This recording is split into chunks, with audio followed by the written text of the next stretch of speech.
It's the beginning of March and it's time for me to plant my spring garden, but my garden isn't quite ready for planting.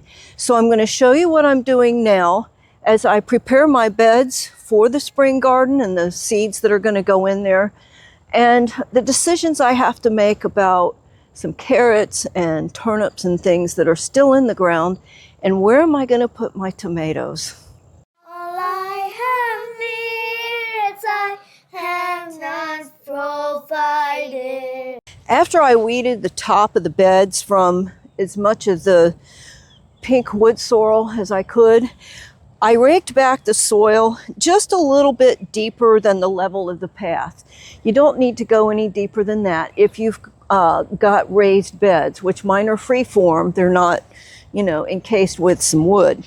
Now, what's going to be going in this bed here is either peas or beans. And I have learned with experience that peas and beans love to have leaves down underneath the surface of the soil. And you don't want to add a whole lot more to that, such as heavy-duty fertilizer, such as manures and things. They don't need it. In fact, they don't want a lot of fertilizer. So one of the first things I did this morning is rake up a bunch of leaves.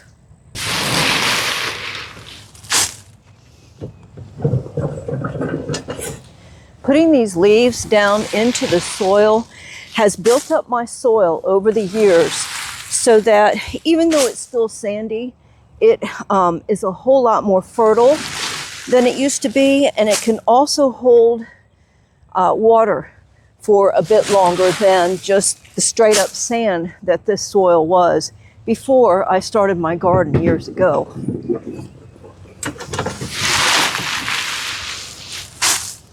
So the next thing I'm going to do is I'm going to go around the garden in various places and maybe even out into the yard, and I'm going to gather up a little bit of green material to put on top of that.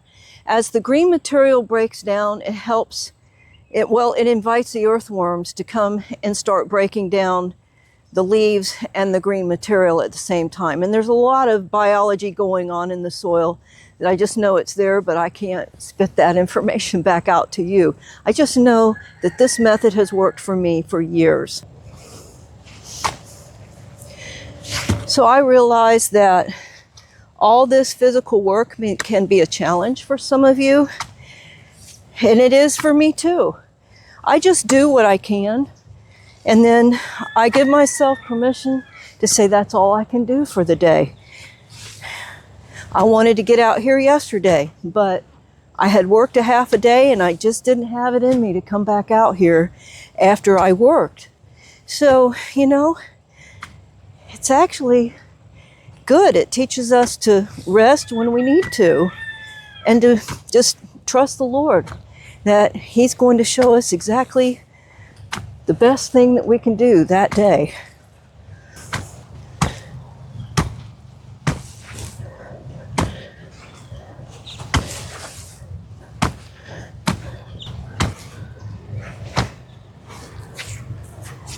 One trick that I learned that'll help loosen up the soil, get a nice pitchfork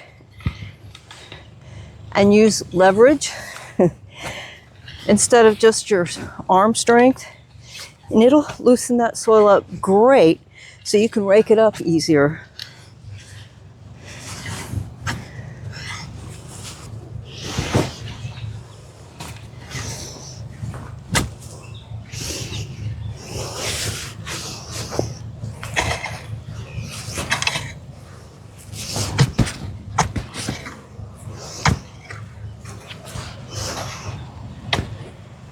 So just do your best to cover up the green material that you just put in there and give it a few days to start decomposing underneath. And then you should be able to plant within 3 or 4 days. And you don't really need a long time. I talked about making up your own fertilizer that's specific to your needs. Send off a soil sample, find out what your soil needs and use that. I found out that my soil is very low in potassium And it's also naturally alkaline because we water from a well that has alkaline water. So this mixture I have here is mostly wood ash with some dirt from the same area mixed in. And then I added just a little bit of sulfur powder and some potash. I don't remember the exact name of it. I'll put it in the in the notes here. So I'm just putting it on very, very lightly, mostly for the potash, which is your wood ash, and also the sulfur. Beans love sulfur, and that's been my experience. You don't want to overdo it, so that's why I say get your soil tested and make sure that's what your soil needs.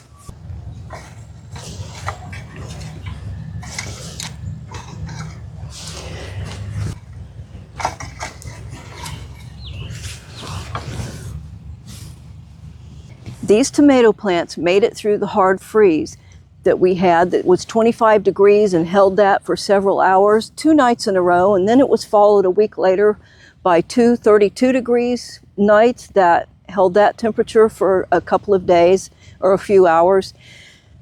They made it because I had them in this miniature greenhouse. So be sure you watch that video. This thing, it was a real lifesaver. I also started some new plants because I wasn't sure if these were going to make it or not, but they're very healthy. Anyway, I need to make this bed ready, prepare this bed for transplanting these tomatoes into it, but I also have a bed right there where you see carrots are still growing. And from my understanding, carrots and tomatoes get along really well. Normally, I have the carrots harvested by now, but my first 2 plantings of carrots got wiped out by mole crickets. On the 3rd planting, I foiled them. I want to show you what I did. So my first planting of carrots was the beginning of October. As soon as they popped up, the mole crickets just made a beeline all the way through and wiped them out.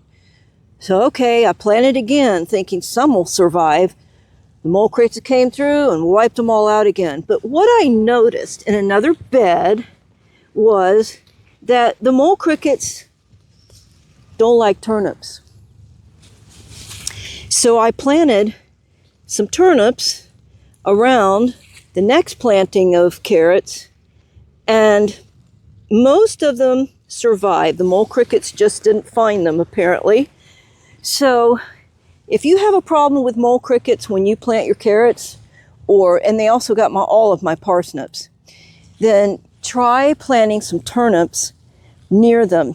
The only thing is once your carrots are up and growing, you need to pull back any turnips that could be interfering with the sunshine coming down on your carrots, because carrots want full sun. So I'm going to go ahead and pull my turnips here, and I'll use the greens as part of my fertilizer that I'm still digging. So I'll toss that over there. And I have heard, I've never done this before, I have heard that tomatoes and carrots get along really well.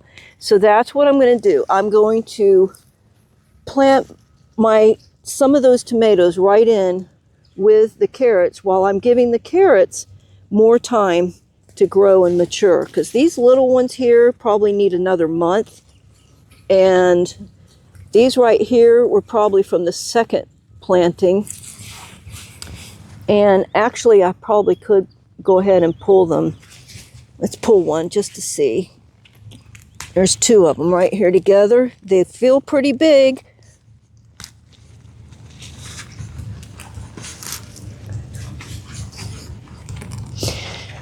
It's hard to pull out. I bet they're branched underneath.